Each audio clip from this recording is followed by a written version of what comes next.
We started the Checking In podcast with two goals in mind. First, as bankers, to share cool technologies and financial tools and strategies for businesses and individuals. Second, to highlight some of the awesome small businesses and services that we have here in North Andover. We thank you for listening and hope that you learned something and come back for more. Welcome to the Checking In podcast with Amy LaMarche, and today I have a nice guest by the name of Mike Bono.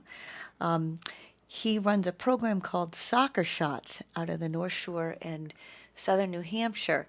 And as the spring is approaching, and I hope, although we had a snowstorm pretty recently, I wanted to feature some small business owners, local business owners who worked or did things outside and sort of healthy activities. And I thought of Mike because he is, among other things, running his business. He also is the treasurer of the North Andover Athletic Association, and he's a member of the North Andover Merchant Association. So sort of a true North Andover guy. He's got his kids in the schools and has been engaged in the community for a little while. So, Mike, thank you so much for taking the time to come today.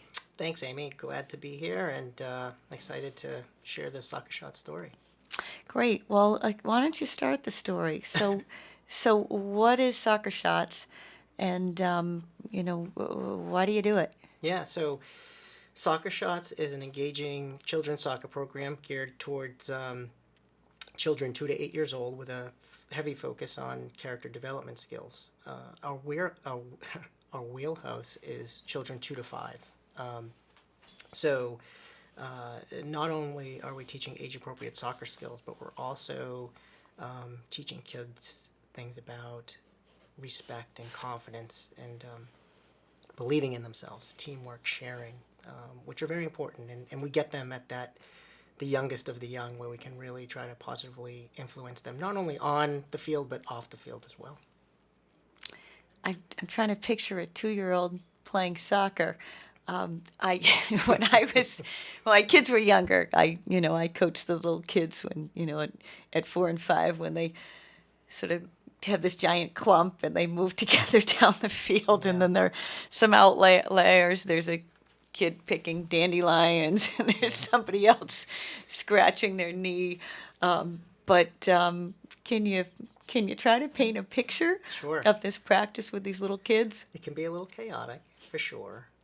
But our curriculum is developed by not only people with a soccer background, but people with an early childhood background. So there's a curriculum specifically for children who are 2 and younger 3s, and then a curriculum for children who are 3 to 5, and a curriculum for 6 to 8s. And so, for the 2-year-olds specifically, they learn by doing things repetitively. So unlike your town soccer or, playtime type experience, it's a structured curriculum. So what I like to tell people is that, yes, it's a soccer program. It's called Soccer Shots. But more importantly, we're working on getting the children to follow direction and to listen and work on gross motor skills. So, put one foot on the ball. By the end of an 8-week season, they're doing we're teaching them a step over. We're teaching them a pullback.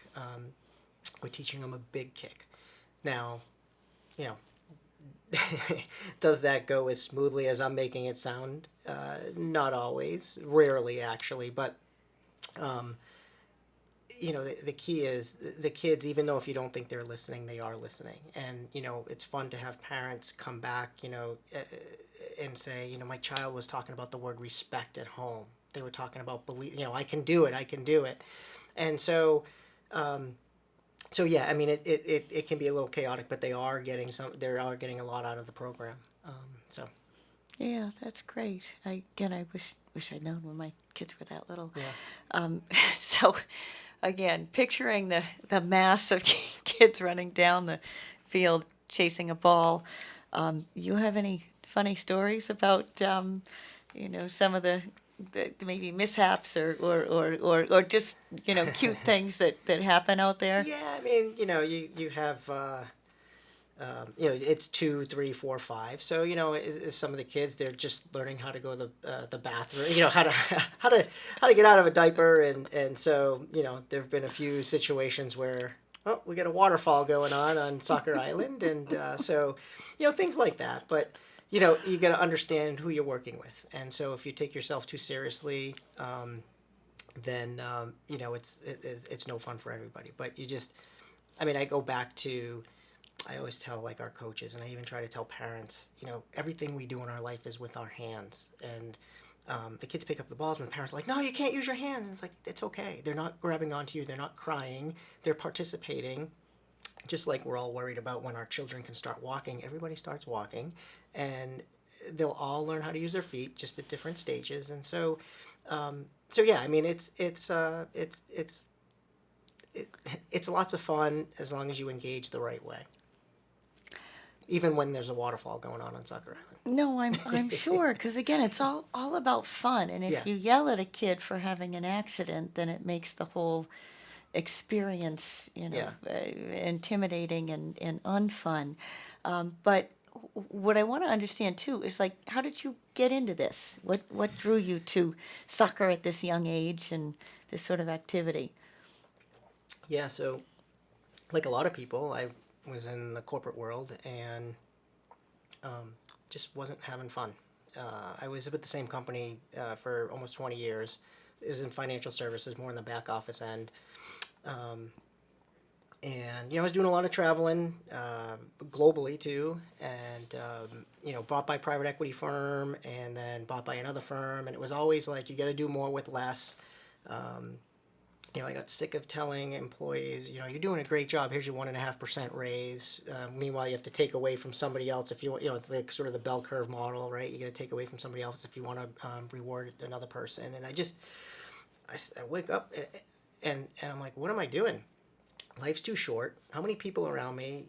People are, not to take this to a deep level, but people getting sick around me. People just not living long. And it's like life's too short to be miserable waking up every day. And so I did some soul searching, talked to my wife, and it's like, what do you like to do? And I love sports, and I've played sports my whole life. I played in college, and I feel like sports can teach kids important life skills. And so I came across Soccer Shots, and I sort of kicked the tires, and one thing led to another, and here I am. How many years? How? I started in the end of 2017. So this is the fifth year. Yeah. All right. That's kind of a milestone. Yeah, it is. So then the other question is, we have had a couple of really rough 2 years. And we really haven't gone into, whether you work with school systems, whether you work with individuals, whether you work with towns.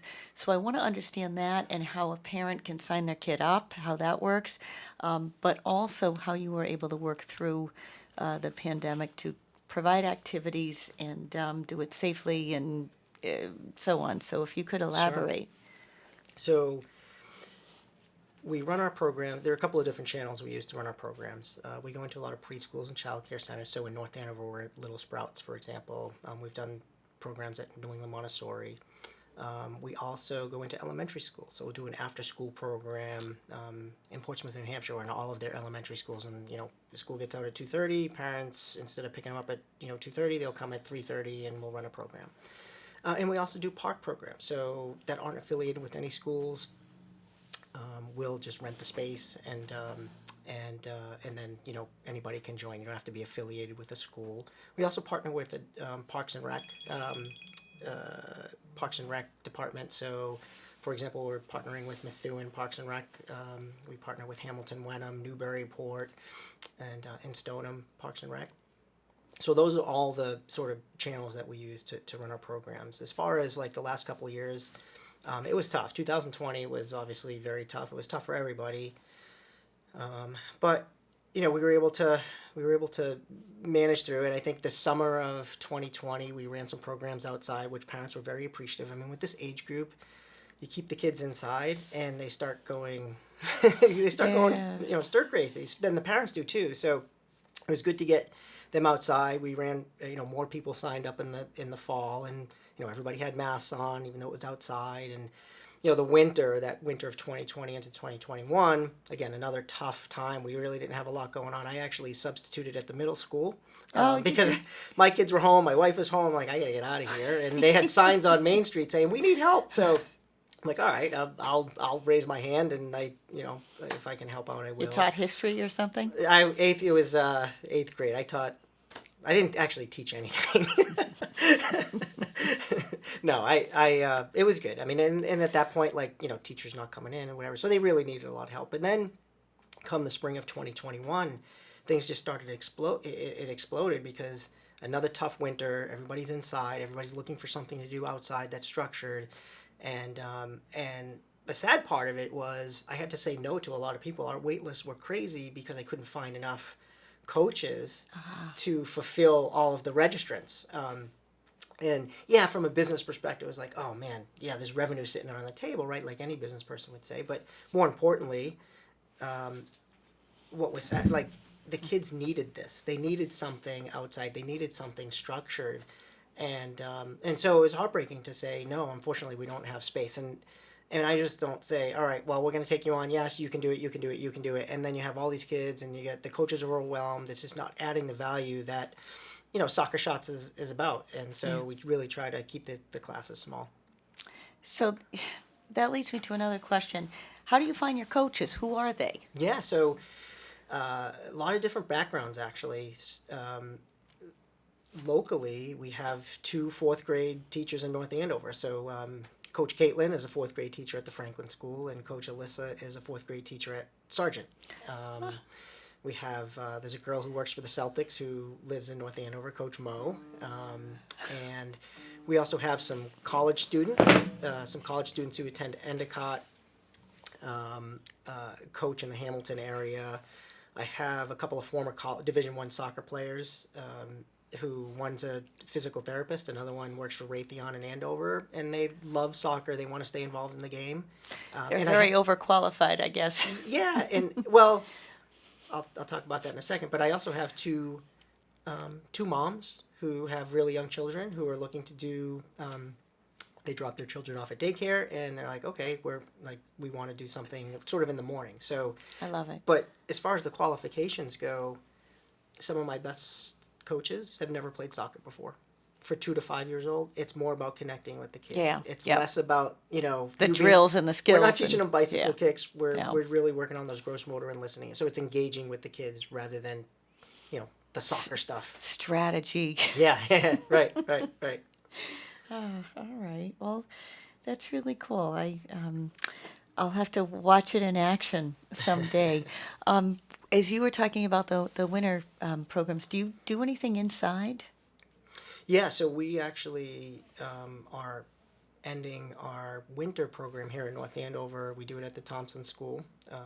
It feels like it snows every Friday afternoon and Sunday, and so we've had to cancel 3 sessions this winter. So we have 2 more weekends to go, and then we'll pick up. We run our program seasonally, so we do a winter, spring, summer, and fall, and so we'll pick up, outside the beginning of April. And then we'll kick it off in the summer, come middle to end of June. So the registration, again, I remember from my town, you had to sign up for the program like the second the registration came out, or you missed the boat. I would imagine it's similar. When do you open up registration, and how does one find you? So registration for the spring programs have been open up for a while now. I think we opened them up at the end of January or beginning of February. And to register for our program, you go to Soccer Shots North Shore. If you Google Soccer Shots North Shore, New Hampshire, our website will pull up. Or you can go to nsnh.soccershots.com, and that'll take you right to the registration page. All right. I realize I only said your name once, although I know, again, you're known in town, but Mike Bono, I've been pronouncing your last name wrong, but I got it now. Mike Bono. Was there anything else that you wanted to add before we wrap things up? I would just say, one thing that we're always looking for, just like every other small business, is we're always looking for great individuals to be part of our team. And so, um, whether it be a student at Merrimack who might be interested in studying early childhood education, might be focusing on that, or a teacher who is looking maybe to supplement some income, or just do something different on the weekends, or a stay-at-home parent who is looking to maybe do something more structured during the day, maybe when their child's at daycare, childcare, or school, or whatever. So you can certainly, my email address is on the website. You can reach out, and we would love to chat with you. Great. So obviously people can do it part-time. Absolutely, yeah. I mean, I have two full-time. I have two coaches who've been with me for about a year and a half, who are now working full-time for me, and all of our coaches are part-time. So, Yeah. Great. Good. Thank you. thank That's you. excellent. So I always like to close up by saying thank you to the staff at the CAM Studios. We have Brian Frazier, we have Bill and Gabby, who are all so helpful in helping to set up the microphone and the volume and all that other stuff. And I want to remind everybody in North Andover, Camp Studios is available to the community for your own podcast, for your own production. They are here to bring people in and engage, and they're always interested in volunteers to cover athletic games, and they look for announcers and people managing the camera and all manner of things. So please put that on your radar, North Andover CAM. We're right here on Main Street in North Andover. I am Amy LaMarche, and this is the Checking In podcast, and we thank you very much for listening.